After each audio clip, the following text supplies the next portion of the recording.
So what we're going to do is have a short, sharp PowerPoint, and then we might have a look at some of our tools so I can actually show you and demonstrate what I mean in some of the concepts I'm talking about within the PowerPoint.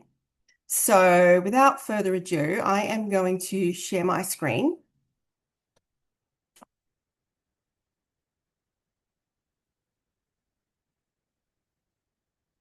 And try not to show you everything in, any of my drives or Dropbox, which is always a bonus not to do that. So yeah, here's my PowerPoint. And it really is to the point because I find it to be an uncomplicated concept once it's presented in a way or it's able to be digested by the receiving person. So let's have a look at this. So it's this about how to fully integrate your compliance, quality, governance, and risk. And I really do talk about this a lot for the people I see struggling, almost, like coming through a desert, trying to find somewhere to drink water, trying to do their compliance, trying to keep up with their work, trying to manage it all. And a lot of the time making it a little bit harder than it has to be, I would say, would be the nicest way to say that because it doesn't have to be that hard. So because I've only got a few of you actually in the room, as opposed to, I guess all the people who are watching by recording won't be able to ask questions, but they'll certainly benefit from any questions that you guys do ask. So please feel free to do so. What I want to ask up front before I even start, if anyone would like to tell us, what do you see as your barrier to compliance and quality? What are the things, maybe if it's not a barrier, maybe it's a bugbear, maybe it's whatever it is that's on your mind, and maybe what even brought you here is that particular question waiting to be asked. So shoot, if you would, because I'd like to know either what is an issue for you guys or what brought you here.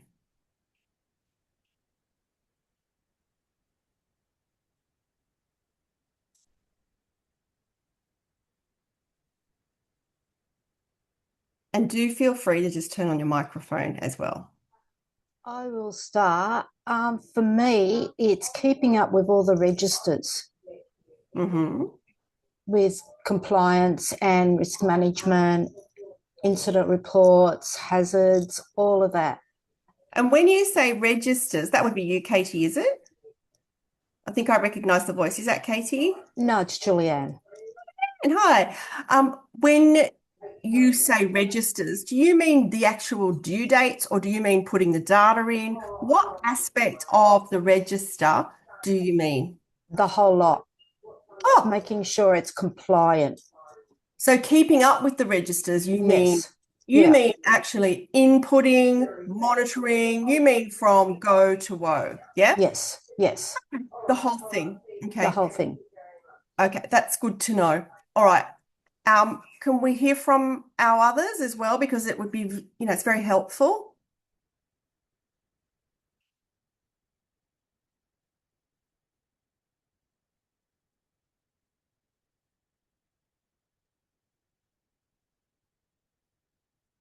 Nobody? Is there anything happening in the chat? No. All right. That's okay. So what I'll do is I will continue. And if something crops up for people, obviously, please speak up because the conversation is actually the best learning thing for other people who are watching as well. So let's crack on, shall we? So first of all, did everybody come here today knowing that this was about integrating? Or what did you think? Well, whatever there is to learn about quality and compliance and how to make my life easier, I'll come. So for those who they came because of the word integrate, put your hand up. And for those who came because it was quality and compliance and it was free, put your hand up.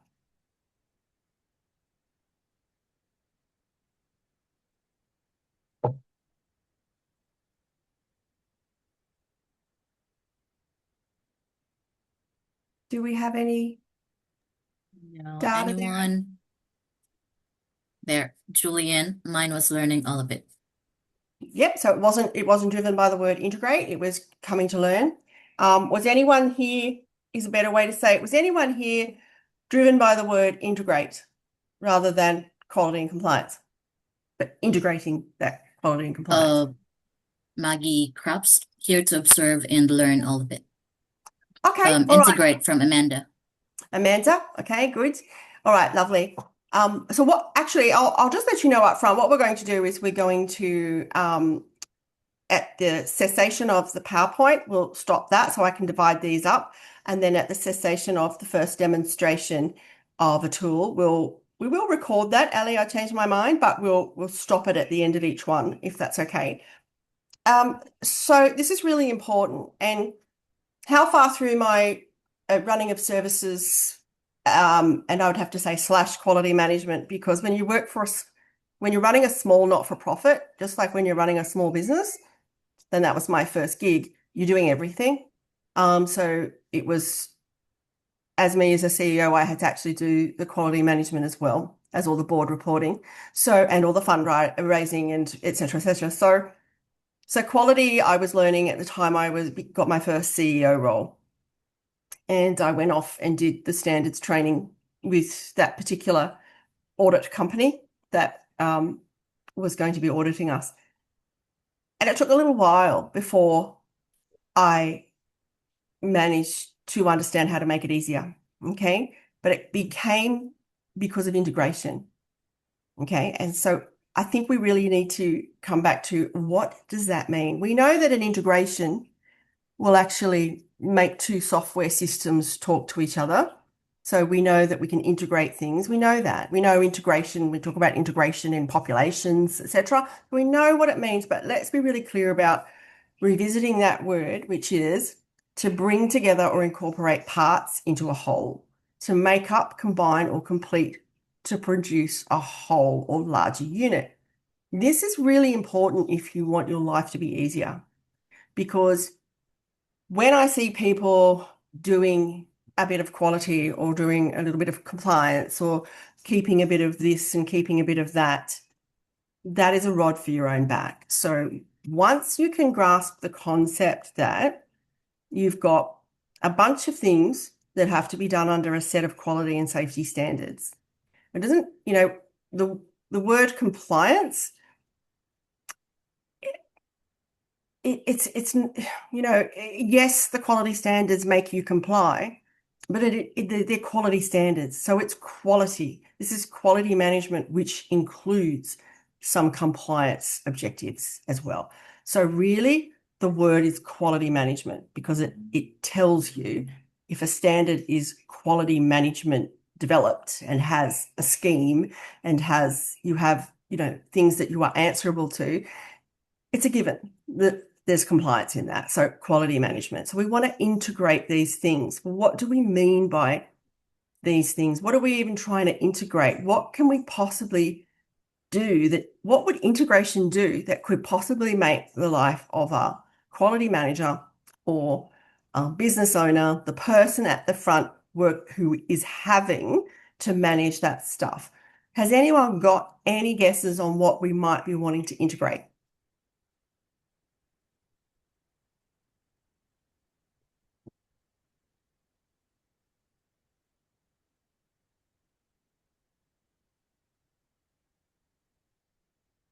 Nothing going on in the chat, so I'll just talk, okay? Yes, Audit Julian. policies. Woo! Audits What and do we got? policies. Say it again. It's audits and policies from Julian. Okay, good. That's a good contribution, but I'm going to go even on a larger scale for you, okay? So integrated compliance, integrated quality, integrated risk, integrated governance, okay? We want them integrated. So we're we have the same responsibilities in each one of these areas. You know, how do you keep up with compliance? It's tricky. Quality standards. Let's look at quality. Quality includes compliance. Your compliance standards are made up of, your quality and safety standards, NDIS, quality and safety standards are made up of compliance. They're made up of quality management. They're made up of risk management, and they're made up of governance. Now, everybody seems to, apart from a small subset of people who probably have quality management experience or they've been around for a long time, they've actually, got some information that they've learned along the way that has helped them to develop the concept that what we want to do, first of all, if we start referring to our standards as the quality standards, and then it encompasses the compliance, quality, risk, and governance, because they are the biggest things in your quality standards. They are also the biggest elements that make a business run well, do well, and run safely. Regardless of whether someone is making you be aligned to a set of quality standards every year and a half, even if you didn't have to do that, these would still make your business run better and run safer, which means that protects people and your bank account from being sued. Okay? So quality management, which consists of compliance, quality, risk, and governance. The trick is to get that concept, first of all, and understand that you don't have a compliance service if you haven't got good quality management, good risk management, and good governance. So you don't have compliance unless you have those three. I'm also going to say to you, you don't have quality management, good quality management, unless you have met your compliance, your risk management, and your governance.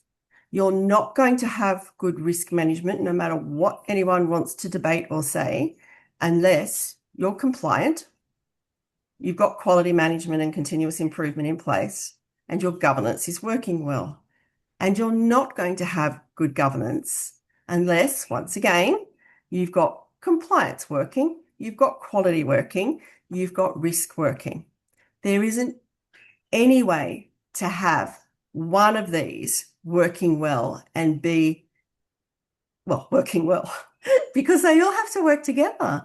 So if we can get our minds around integrating these things together, and when we think about it, think about the four of them, because they're the pillars. They're the absolute pillars of a good service and meeting your quality and safety obligations under any act in any sector, wherever the quality standards exist. Yeah. So in knowing that we need to focus on integrating this and not talking about, you'll hear, oh, I've got to go and do my quality, or I've got to go and do my compliance. We don't have to go and do anything, because if we're doing them all along, even an hour a week set aside to do something over a year, that's 52 hours. You're probably not going to have much left to do if you make sure that you're doing it all the time and you're actually thinking conceptually about these four things, not just meeting compliance, because it doesn't mean you're meeting the other three. And it's impossible to meet compliance and quality without the other two, all right? So changing the way you think about it will help your brain to rewire and start to see things in places that you didn't see before, and start to approach things in a different way, okay? So it's kind of like this. This is the way I view it. We all, as far as I'm concerned, it's quality management. It's quality standards and it's quality management. And of course, as I've just said, it's risk, compliance, and governance have to be involved and have to be up to scratch to be able to have good quality results, good quality standard results, okay? So they're inseparable. So you could, like I just explained before, you could replace quality with compliance and have the other three going around. Likewise, as well, you could put risk in here and have the other three going around. You could also have governance and have the other three. I choose to have quality because I see it as the pinnacle, because we're working towards a set of standards. So this is my quality management obligation, and these are the things that have to be in alignment and be working at the same time for me to meet my quality standards. Okay. So what happens? I didn't have enough time to make the final slide, but I really wanted to because it's really important. Has anyone ever heard of a rogue planet? It's, if you like, the solar system, which I do. There's things called rogue planets. And what happens is they've actually somehow exited this gravitational pull around in a solar system, and they're out here floating around, right? Call that a rogue planet. Now, what if it's, your governance that's exited there? It's completely outside of it. There's no linkage between the governance that the organisation is, implementing. Let's just say there really isn't any. Now, there would be one very good example of how, governance could be completely outside of this solar system, these things that need to stay together and be viewed together as a unit. Yeah. And there's also some symptoms that you might see. And I'll give you an example because I think examples really help people to put a real time to it and identify it in their own workplace. So I walked into a peak body about 10 years ago, I think it was now, and they needed someone. Funnily enough, they had let their standards expire, which is fun, and they wanted to change standards anyway. And I started putting their things together to see how far from the mark they were at being compliant with this new set of standards. And I was looking, there's a human resources standard in this particular set of standards, and I looked for the human resources folder and I couldn't find it anywhere. And eventually we were able to get the IT person to give us access to somebody else's who's left, the HR manager who had left. We found it on their personal drive. If personal as in it was a work one, but it was a personal one. So it wasn't inside the OneDrive and it wasn't inside any other folder where anybody could go to or would go to. And that's what I call a rogue planet. So does that make sense to you? The minute that is taken outside of the ecosystem, it's no longer on anybody's radar, it's not circling, and somebody's going to miss it.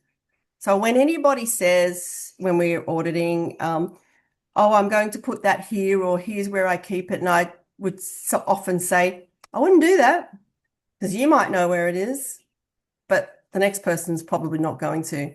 So there's some real bonuses, and there's a logic to keeping everything within an ecosystem.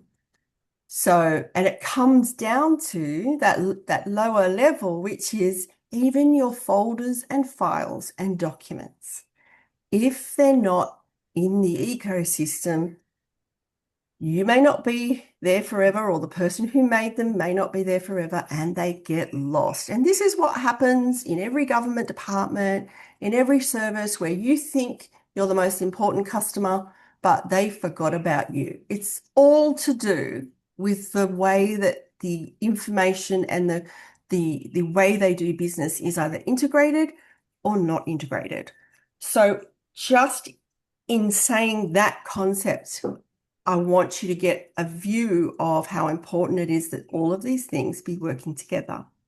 So you want to move one folder set outside, anything can happen, okay? So in saying that, there's a really good way to make sure, and it's so simple that it's easy to overlook. one of the best ways to make sure that all of these 4 things are within the ecosystem all the time. What do you think that might be? There's one thing at the top of the tier and lots of things that sit underneath that to back it up. What do you think one thing in relation to governance, especially, which is people telling people what to do and keeping them accountable? People telling people what their jobs are and keeping them accountable. So we've got governance, compliance, risk, quality. There's one tool that can hold so much together, even if it was the only tool you're allowed to have, and they're called meeting agendas. Because if you went through painstakingly through every quality standard, you would see that it's all looking to be held together. And the thing is that everyone's trying to do each piece separately. Outside of the universe, it's not in the ecosystem. Everything needs to be sewn together. And the way that it can be sewn together, like like a needle going through all of these things, one of them at a governance level, for the governance, which is a big part of this 4, one of them is a meeting agenda. Now, if you're a small organisation, it might just be one meeting agenda, but it's going to hold items on it that speak to every one of the needed areas within your quality and safety standards, because then it can't get missed and it's spoken about at every meeting. Now, that gets more complex, but very manageable as your organisation grows, and you've got frontline staff meeting, team leader staff meeting, managers and team leaders meeting. Then you've got executive meeting, but what it is a funnel all the way up and all the way down. And governance is most easily shown to be working through that. Yeah, as long as you've got the right agenda items on it, okay? And the agenda items on a good quality manager's staff meeting agendas will be very well thought through and not random, okay? So we call some of the things on ours, and I always have, standing agenda items, which means basically I don't care what you want to take off, what you want to add to it, but if you take them off, I am no longer responsible for your outcome at audit. So some of them have to stay there. Some of them are standing agenda items because they're required to be acted upon on a regular basis, and there's no better way to show it than through the agenda, the action notes, the meeting minutes, the quality actions that may arise from that, etc., etc. So that's one good way to show that you are doing well with your governance, okay? Then we come to, I'll go to risk first because we'll stop at the compliance. Then we go to risk. Well, risk is in everything. It's going to be mentioned on your agenda. It's going to be mentioned in and of itself from a corporate business level and in and of itself from a participant level. And then you'll also have, your work health safety as well. So risk is an item on its own, as important as the governance, as is compliance. So we could call the Excel spreadsheet that I have a compliance register, but a better name for, and we do, but the better name for it is a quality, risk, governance and compliance register. So that tool I made because I could see 5 years ago that in auditing that people were just not able to pull this stuff together. And I also saw that there was a large percentage of the provider market who didn't have the years experience and qualifications and knowledge and background to know what it was that was being asked of them. So I pulled that together in the hope that it would not only solve that issue, but also teach people along the way. And it has. So that is one way. I'm not going to tell you it's the only way, but I'm saying to you it is one way, and it's really done well. So what I'm going to ask for now, because the quality, risk, compliance, and governance register or system holds it all together. Yeah. Now, when you've got so many of them, like I think it was Katie was saying, sometimes you can outgrow a system and it needs an automation. And because we've got people who do grow beyond medium size or even they're medium size and they're struggling, and medium size is about 40 staff. Okay. So once you start to get beyond that, you become medium to large size. So once you start to become fatigued by the number of entries on your Excel spreadsheet register, no matter how good it is, it's time to start looking around for the automated version or something similar to that. But let's have a look and just see what I mean by how integration has worked in this Excel spreadsheet. I've never seen anyone integrate as much into one as we have. And it really works. And I'll tell you that people say things like, which is what I wanted it to be, they love having one source of truth.